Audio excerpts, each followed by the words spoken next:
During this war, thousands of children have disappeared from Ukraine, taken by the Russians.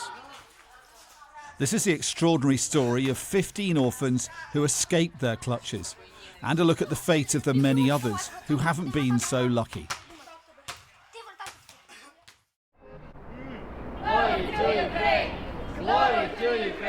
In a safe place in the Georgian capital of Tbilisi. The ordeal is now over for these Ukrainian orphans. It lasted 5 months, a harrowing journey that took them 1,000 miles before they made it to freedom.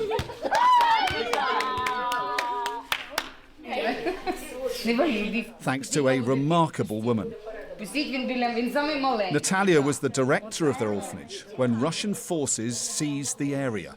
Як ото дійсно повернувся в 41-45 рік, коли ти бачив тільки по телебаченню. Ми бачили танки, які їхали по селі. Ми побачили російських військових. Це неймовірний страх. Страх не за себе, страх за дітей.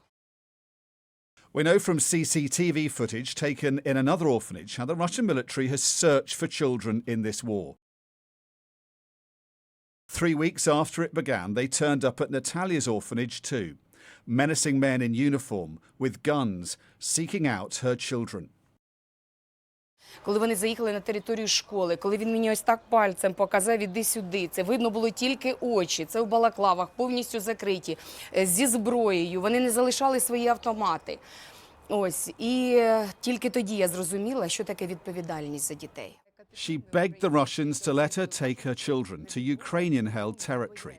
Я кажу, дозвольте, будь ласка, мені відвести дітей на підконтрольну Україні територію. На що мені відповіли? Везде буде Росія. Ми будемо стріляти вам в спину. When the war started, Natalia's special school in the village of Novopetrivka in southern Ukraine had 100 children. She managed to send 85 of them to relatives before Russian forces moved in and occupied the area.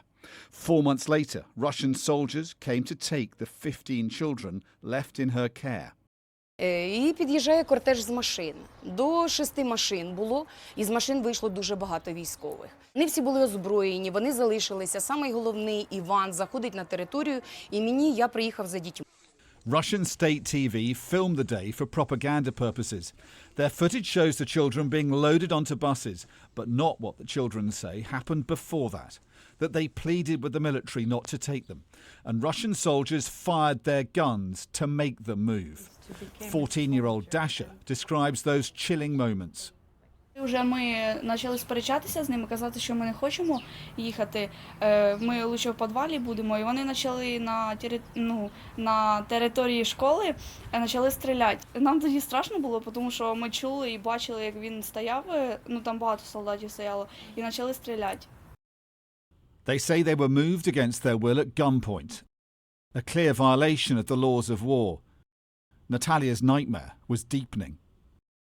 Зупинка для мене була страшна тим, що я весь час думала, що мене викинуть. Я ж хотіла вивезти дітей. Думаю, зараз вони захочуть мене покарати і десь нас викинуть. Natalia and her 15 orphans were moved 150 miles deeper behind enemy lines to another orphanage in the village of Stepanivka. At first there seemed little to worry about. The summer passed and the war seemed distant. But in October the Russians were back to move them again, this time into occupied Crimea. Ви знаєте, я коли зайшла в автобус, коли нам сказали, що ми їдемо в Крим, я сказала дітям, діти, ми їдемо в Крим, але Крим – це Україна.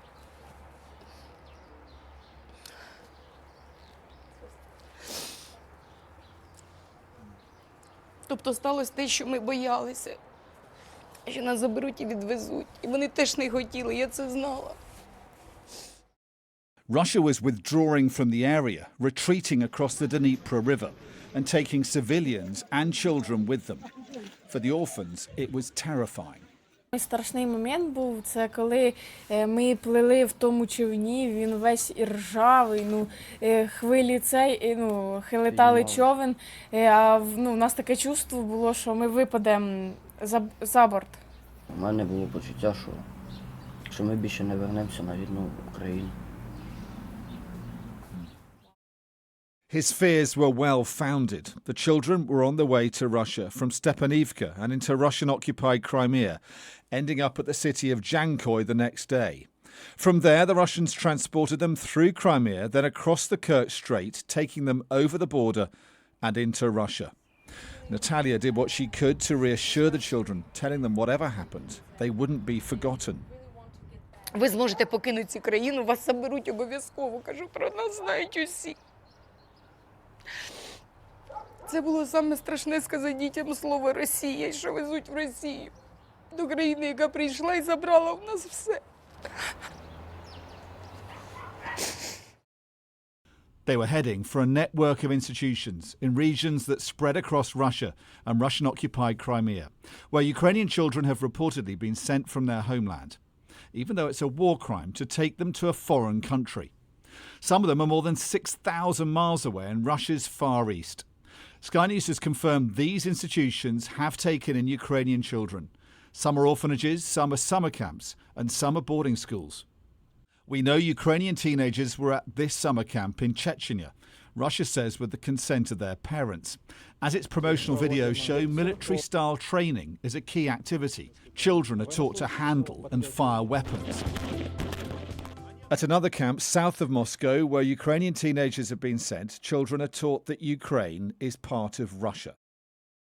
In an orphanage 1,000 miles into Russia, children draw pictures showing the protection of the motherland. And near St. Petersburg, the artwork of more young children in an exhibit entitled The Battle Power of Russia.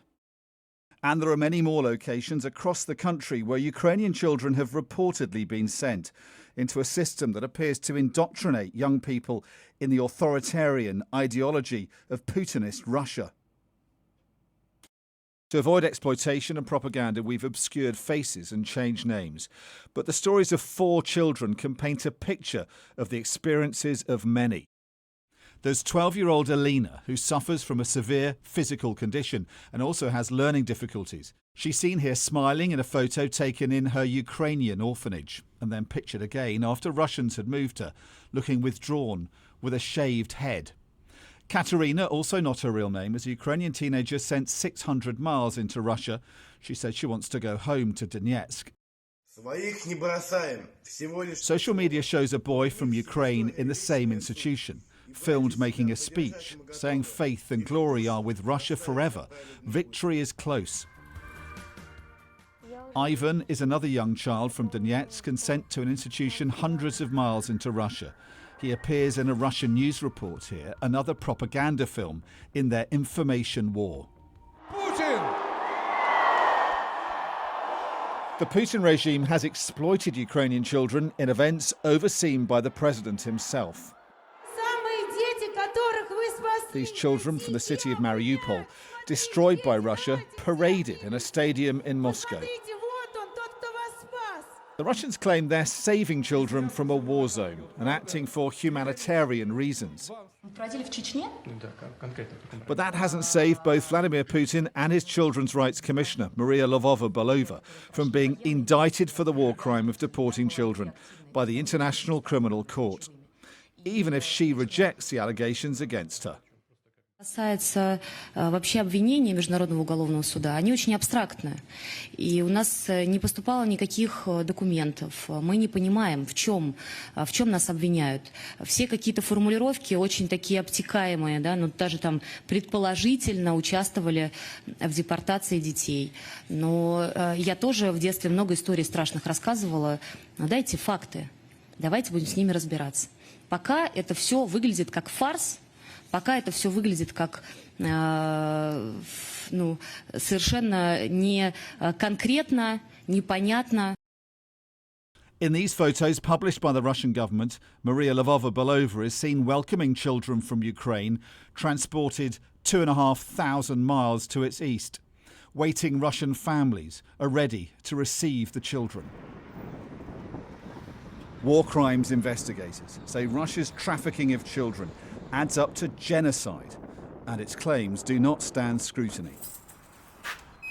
We handed the evidence we've collected to Kyiv-based British lawyer and international criminal rights investigator Wayne Jordash. He says it helps build the case that Russia is engaged in genocide. They want the children to accept Russia as their motherland. I think it goes to the overall criminal plan, which is to extinguish Ukrainian identity. So we're talking about cultural genocide, and we're also talking about physical genocide. And yet the Russians say, and they're very open about this, they say what they're doing is saving children from war.